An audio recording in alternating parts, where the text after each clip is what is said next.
అపోస్తలుల కార్యములు 5వ అధ్యాయం. అననీయ అను ఒక మనుషుడు తన భార్యయైన సప్పీరాతో ఏకమై పొలమమ్మెను. భార్య ఎరుకనేవాడు దాని వెలలో కొంత దాచుకొని కొంత తెచ్చి అపోస్తలుల పాదముల యొద్ద పెట్టెను. అప్పుడు పేతురు, అననీయ, నీ భూమి వెలలో కొంత దాచుకొని పరిశుద్ధాత్మను మోసపుచ్చుటకు సాతాను ఎందుకు నీ హృదయమును ప్రేరేపించెను? అది నీ యొద్దనున్నప్పుడు నీదే గదా? అమ్మిన పిమ్మట అది నీ వశమై ఉండలేదా? ఎందుకు ఈ సంగతి నీ హృదయములో ఉద్దేశించుకున్నావు? నీవు మనుష్యులతో కాదు, దేవునితోనే అబద్ధమాడితివి అని వానితో చెప్పెను. అననీయ ఈ మాటలు వినుచునేపడి ప్రాణము విడువగా వినినవారికందరికినీ మిగుల భయము కలిగెను. అప్పుడు పడుచువారు లేచి వానిని బట్టతో చుట్టి మోసికొనిపోయి పాతిపెట్టిరి. ఇంచుమించు 3 గంటల సేపటికి వాని భార్య జరిగినది ఎరుగక లోపలికి వచ్చెను. అప్పుడు పేతురు, మీరు ఆ భూమిని ఎంతకే అమ్మితిరా? నాతో చెప్పుము అని ఆమెను అడిగెను. అందుకామె, అవును, ఇంతకే అని చెప్పెను. అందుకు పేతురు, ప్రభువు యొక్క ఆత్మను శోధించుటకు మీరెందుకు ఏకీభవించితిరి? ఇదిగో నీ పెనిమిటిని పాతిపెట్టిన వారి పాదములు వాకిటనేయున్నవి, వారు నిన్నును మోసికొని పోవుదురు అని ఆమెతో చెప్పెను. వెంటనే ఆమె అతని పాదముల యొద్దపడి ప్రాణము విడిచెను. ఆ పడుచువారు లోపలికి వచ్చి ఆమె చనిపోయినది చూచి ఆమెను మోసికొనిపోయి ఆమె పెనిమిటి యొద్ద పాతిపెట్టిరి. సంఘమంతటికిని ఈ సంగతులు వినినవారికందరికిని మిగుల భయము కలిగెను. ప్రజల మధ్య అనేకమైన సూచక క్రియలును మహత్కార్యములను అపోస్తలుల చేత చేయబడుచుండెను. మరియు వారందరూ ఏకమనస్కులై సొలొమోను మంటపములో ఉండిరి. కడమవారిలో ఎవడును వారితో కలిసికొనుటకు తెగింపలేదుగాని ప్రజలు వారిని ఘనపరచుచుండిరి. పురుషులును స్త్రీలును అనేకులు మరి ఎక్కువగా విశ్వాసులై ప్రభువు పక్షమున చేర్చబడిరి. అందుచేత పేతురు వచ్చుచుండగా జనులు రోగులను వీధులలోనికి తెచ్చి వారిలో ఎవని మీదనైనను అతని నీడయైనను పడవలెనని మంచముల మీదను పరుపుల మీదను వారిని ఉంచిరి. మరియు యెరూషలేము చుట్టునుండు పట్టణముల జనులు రోగులను అపవిత్రాత్మల చేత పీడింపబడిన వారిని మోసికొని కూడివచ్చిరి. వారందరూ స్వస్థత పొందిరి. ప్రధాన యాజకుడును అతనితో కూడా ఉన్నవారందరును, అనగా సద్దూకయ్యుల తెగవారు లేచి మత్సరముతో నిండుకొని అపోస్తలులను బలాత్కారముగా పట్టుకొని పట్టణపు చెరసాలలో ఉంచిరి. అయితే ప్రభు దూత రాత్రివేళ ఆ చెరసాల తలుపులు తీసి వారిని వెలుపలికి తీసుకొని వచ్చి, మీరు వెళ్ళి దేవాలయములో నిలువబడి ఈ జీవమును గూర్చిన మాటలన్నీయు ప్రజలతో చెప్పుడి అని వారితో అనెను. వారా మాట విని తెల్లవారగానే దేవాలయములోనికి వెళ్ళి బోధించుచుండిరి.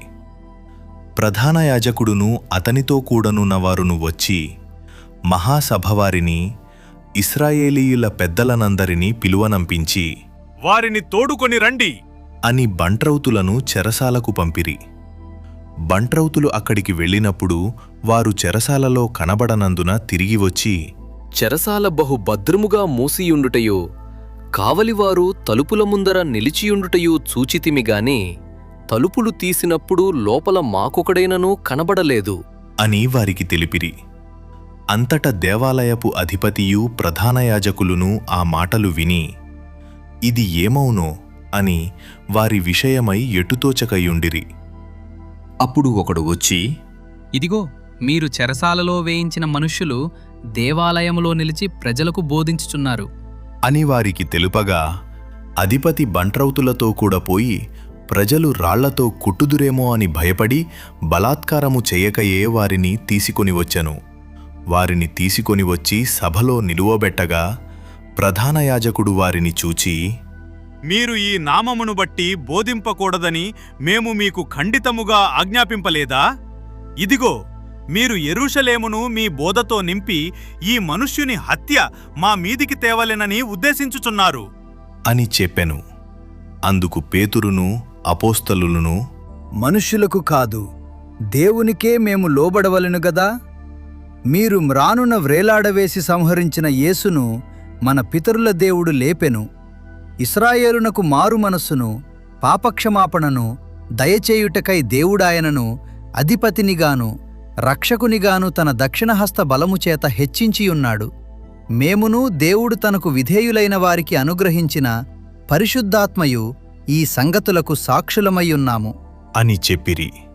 వారు ఈ మాట విని అత్యాగ్రహము తెచ్చుకొని వీరిని చంపనుద్దేశించగా సమస్త ప్రజల వలన ఘనత నొందినవాడును ధర్మశాస్త్రోపదేశకుడునైన గమలియేలను ఒక పరిసయ్యుడు మహాసభలో లేచి, ఈ మనుషులను కొంతసేపు వెలుపల ఉంచుడి అని ఆజ్ఞాపించి వారితో ఇట్లనెను. ఇశ్రాయేలీలారా, ఈ మనుషుల విషయమై మీరేమీ చేయబోవుచున్నారో జాగ్రత్త సుమండి. ఈ దినములకు మునుపు తూదా లేచి తానొక గొప్పవాడనని చెప్పుకునెను. ఇంచుమించు 400 మంది మనుష్యులు వానితో కలిసికొనిరి. వాడు చంపబడెను. వానికి లోబడిన వారందర్నూ చెదరి వ్యర్థులైరి. వానికి తరువాత జనసంఖ్య దినములలో గలిలయుడైన యూదా అను ఒకడు వచ్చి ప్రజలను తనతో కూడా తిరుగుబాటు చేయ ప్రేరేపించెను. వాడు కూడా నశించెను. వానికి లోబడిన వారందర్నూ చెదరిపోయిరి. కాబట్టి నేను మీతో చెప్పునదేమనగా, ఈ మనుష్యుల జోలికి పోక వారిని విడిచిపెట్టుడి. ఈ ఆలోచన అయినను ఈ కార్యమైనను మనుష్యుల వలన కలిగినదాయనా అది వ్యర్థమగును. దేవుని వలన కలిగినదాయనా మీరు వారిని వ్యర్థపరచలేరు. మీరొకవేళ దేవునితో పోరాడువారవుదురు సుమి. వారతని మాటకు సమ్మతించి అపోస్తలులను పిలిపించి కొట్టించి యేసు నామమును బట్టి బోధింపకూడదని ఆజ్ఞాపించి వారిని విడుదల చేసిరి. ఆ నామము కొరకు అవమానము పొందుటకు పాత్రులని ఎంచబడినందున వారు సంతోషించుచు మహాసభ ఎదుట నుండి వెళ్ళిపోయి ప్రతిదినము దేవాలయములోనూ ఇంటింటను మానక బోధించుచు యేసే క్రీస్తని ప్రకటించుచుండిరి.